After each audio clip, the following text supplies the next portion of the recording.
Here I am out doing wildfire, post-wildfire debris mapping on January 9th, 2021.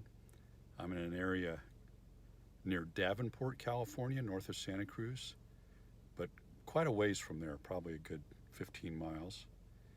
And I'm at a site or a group of sites, way at the top of a hill.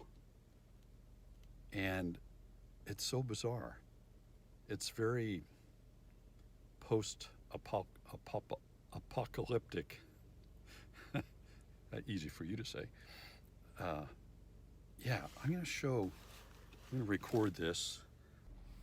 Okay, I'm back. I'm going to drive up a little bit and drive through this area. It's just bizarre. I can imagine before this place burned, it was probably pretty spectacular to be up on this hill.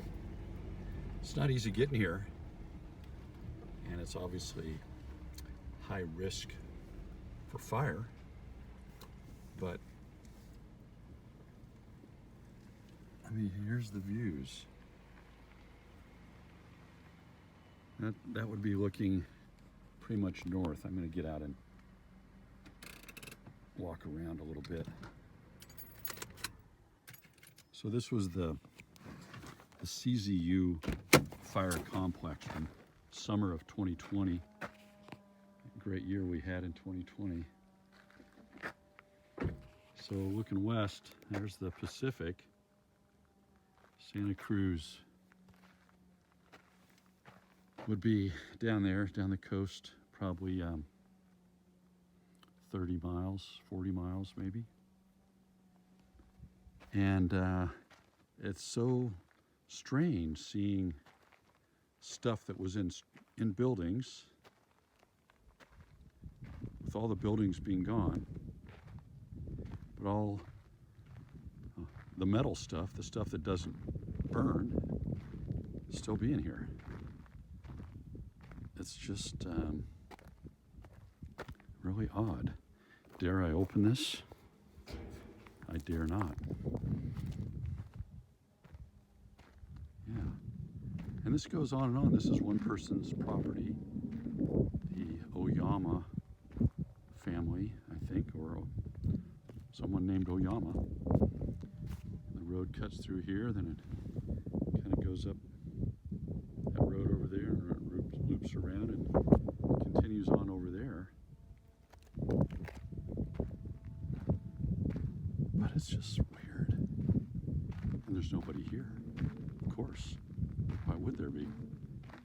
There's going to be a cleanup crew here in a week or so, and all this shit's going to be gone. The guy clearly had some old trucks, you know, I mean, very old. Things probably from the 40s, maybe earlier on this one. Oh, and there's a motorcycle.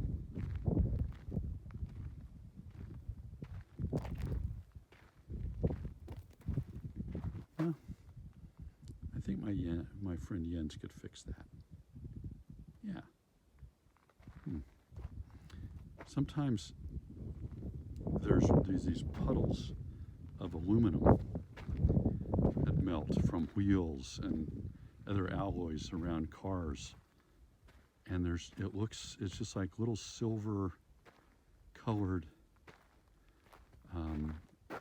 streams that flowed. It just flowed downhill like it was water.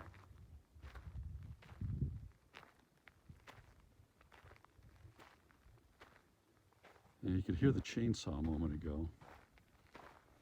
That'd be way down there. There's an old mill site where the residents that have been around here, the ones that chose to stay and camp out, they have an encampment with nice, you know, like fifth wheels and campers, not tents or anything. And I met a woman and her husband. She's a retired superintendent of schools in Santa Cruz. And you think people that live out here maybe are, I don't know, trying to get away from people? But for the most part, everyone I've met out here, it's not a whole lot of people, they're all really, they're really nice, and they appreciate what we're doing to try to help expedite this cleanup. And there's, watch where you walk. My friend Chuck Cull stepped into a septic tank on a burn site, Paradise Fire. Everyone goes, oh shit, yeah. Anyway, well, that would be north. I guess I get back to work. Easy flying up here, no trees to run into like most of the sites, but it's a bit of a challenge to get here. Definitely an all-wheel drive endeavor.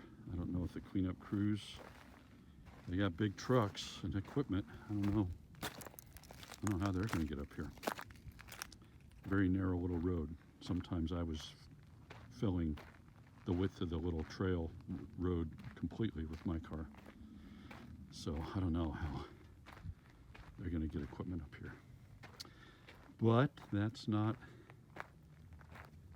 necessarily my concern, although I might tell my client, heads up to the cleanup crew.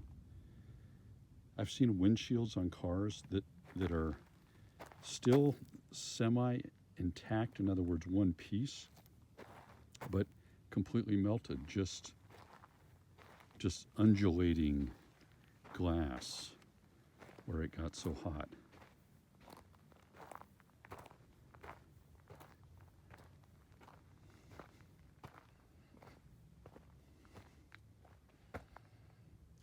It was a garden spot at one point. I wonder what people do who live up here, if they work, if they're retired. I'm sure there's a whole variety, now that I say it out loud. Not everyone's going to be doing the same thing, that's for sure. So, oh yama. Oh mama.